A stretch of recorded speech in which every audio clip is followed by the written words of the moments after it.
Kamusta kayo mga kapatid? Ako si Paul, nagbabalik para sa ating verse of the day. Proverbs 19:21. There are many plans in a man's heart. Nevertheless, the Lord's counsel that will stand.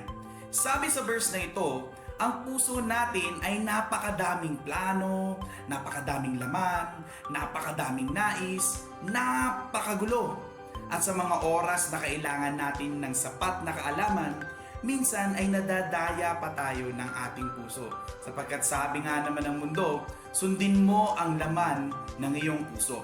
Weh, tama ba yon? Kaya nga mga kapatid, sa oras ng ating kagulumihanan ay dumulog tayo una sa Diyos at alamin natin ang nais ng puso ng ating Diyos sa bawat kaganapan sa ating buhay, sapagkat sa huli ang siyang payo ng Panginoon ang dapat manahin. That's our verse for today. At kung napanood mo ng buo ang ating verse of the day, comment Amen at maaari kang manalo ng aming future love gifts. God bless everyone!